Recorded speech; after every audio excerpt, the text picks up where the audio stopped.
We have a couple last minute things to take care of before our shark is finished up. I need to show you how to make the last fin.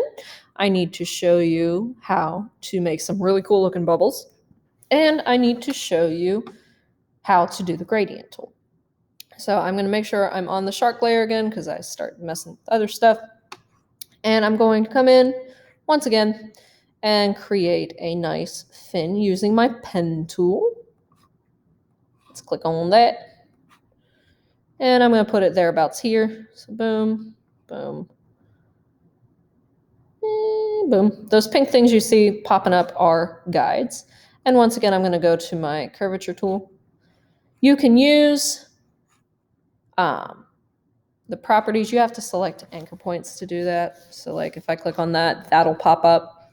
You can use this. You can use the warp. You can use distort. It's really up to you for what works best for you. I like using the curvature tool because it's quick and I can see exactly what I'm doing right here, right now. And I'm doing that for each of this because this is kind of rounded. The other nice thing about just doing that is you don't have to worry about expanding the appearance. So yeah. And once again, I'm going to create kind of like a little shine on it. I can do that several ways. I can copy and paste in front, make it lighter and do some subtracted shading. I think I'm probably going to use offset path again because it's quicker in my opinion. So path, offset path. I want negative because it's going inside. That's a little too small, so let's do 20.20 and click my preview on and off to see. That's getting a little better. And I want it to match my other highlight colors. I'm going to use the eyedropper. And there's that. Let's talk about transparency and bubbles. My bubbles. I'm actually going to group the rest of my shark. Make sure everything is selected. And I can do this because the rest of my background is locked. So let's go ahead and group him. I'm sure I'm forgetting something, but if I did, I'll just make sure I tell you during class, or if I need to, I'll make another video. I'll make him a little bit smaller, just so we have room for other things. That's a nice shark. It's a friendly shark. Let's talk about bubbles. My bubbles. I'm going to use like a really light blue for this because I want you to see how it changes. If I just do, right now I have my stroke turned off. Don't worry about that right now.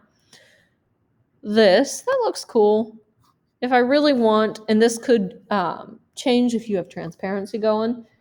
If I really want to sell the idea that this is a transparent object, I'm going to bump down the opacity so it's kind of pale, like so. And then I'm going to Command-C, Command-F, paste in front. That's the gills. Didn't have it selected. Good job. You can add the gills if you want. I added those in. Not all sea creatures will have gills. I made them very similarly to the teeth. If you're curious, ask me about my gills. Command-C, Command-F to paste that lovely, lovely bibble in front. I'm actually going to swap my fill and stroke because I don't want to fill now. And I'm going to change my stroke to white. And you can't, you can see it, but it could be a little bit better. So I have an option over here. Again, I'm under properties, and I have to see this once I've clicked on the object. I can make that border thicker. And I think that's probably close to what I want right now. I want to make sure I just click on that. That's the other side. Notice I have two moving parts here. Let's make it 3 points.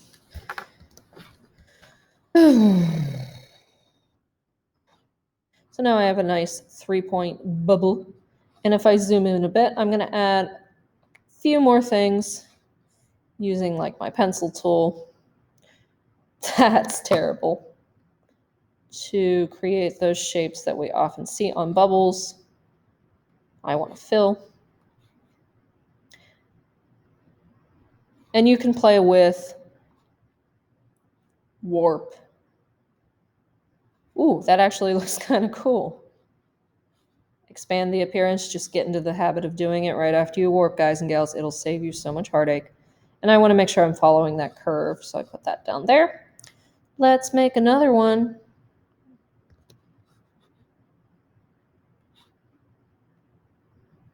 Nope.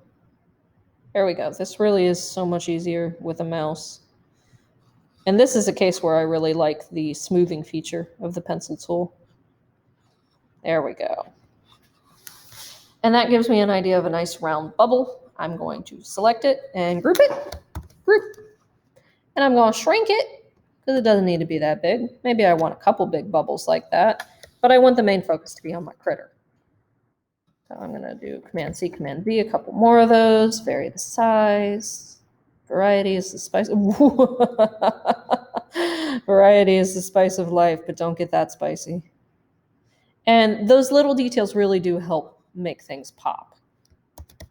So let's make, and if I really was serious about variety, I could go in and shift where these are. I can rotate my bubbles so they don't look too copy pasted, kind of like that. Let's do one really tiny one by his mouth.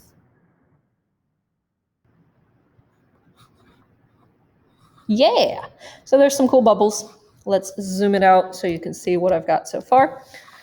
Last couple things, I'm going to go back to my long lost object and unlock it. It's the very first thing I did. I'm going to go up to object. I'm not going to do anything, apparently. Hang on. Oh, that's the other layer. My layer is locked. My background layer is locked. I'm going to go to that object and make sure it is unlocked.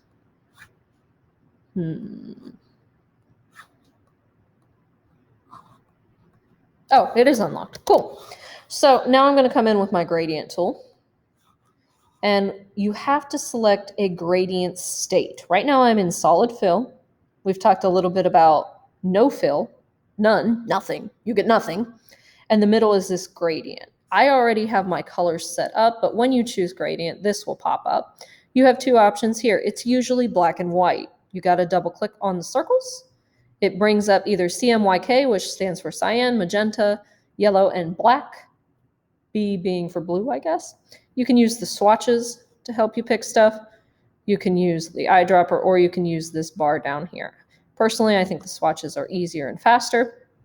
I kind of want a white for the top, so I'm going to leave that alone. And then you could choose a different blue, or I don't know, maybe you're doing purple water, maybe it's twilight. Not that kind of twilight. I don't like that type of twilight. Like that twilight. And you'll notice my water isn't really following the laws of light. You can also change how much they blend, BT dubs. More blue. You can change the direction of your gradient. Maybe you learned this in digital illustration. You can change how long it is on your shape. This is not altering the shape. This is just altering what's inside it. You can spin it. You kind of have to hover over this block end of it and wait for that cursor to pop up. Now I can make my gradient go the right way so that it makes sense. I think I need to choose a different blue. That's not aqua enough. That's better. I like that better. And if I really, really want to get fancy, I can do a couple things. I'm going to go back to just my straight up solid fill. Ooh, you guys want to learn something cool? We're going to learn something cool. Sorry, guys. I'm going to do a double gradient. If you took a digital illustration, you might have learned this. While I have this color selected, I'm actually going to knock the opacity down and watch what happens. Let's go ahead and choose this. What I do with this. This is going to be a beam of light, and I may have to play around with it, but it should get more see-through. Yeah, see how that gets more see-through as you're coming up? We actually want the reverse of that.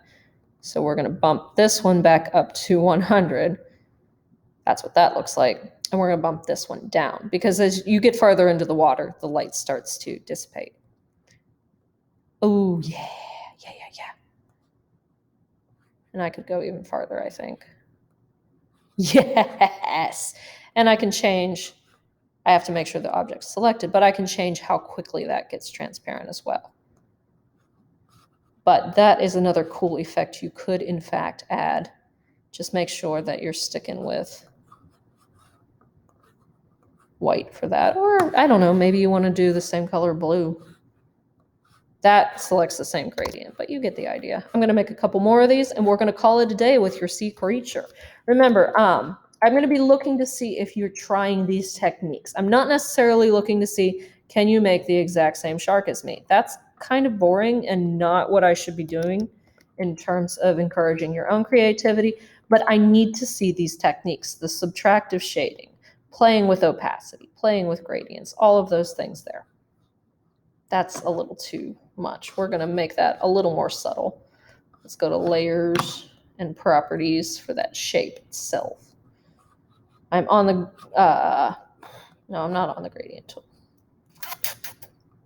Anytime you lose a palette, guys, go to window and look for it there. That's why I couldn't find that. That's still a little too much. Oh, that's much more subtle. I like that much better. Bump that down. And you can play with these or not. This is an extra icing on the cake sort of deal. Whoops. This is why I like to lock my background.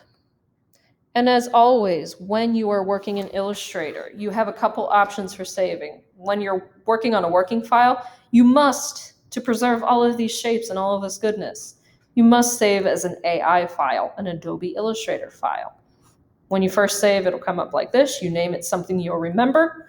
It'll give you the option of Adobe Illustrator or a bunch of these. Don't mess with these. Just Adobe Illustrator. When you're ready to turn it into me, you're going to go up to File, Export, Export As, and it does matter whether you choose PNG or JPEG. If I choose a PNG, that preserves transparency. It's going to keep all of this stuff that's outside the bounding box of my print. So I'm actually going to choose JPEG and export it. Color mode is important, actually. Color mode, depending on what you're going to do with this image, if it's going to be something for the web, you want to choose RGB. That means red, green, blue. Computers work off of light, not pigments. If you're printing it, you would choose CMYK, which is what is inside my printer here. I'm going to hit OK, and then I would turn that in. Yay!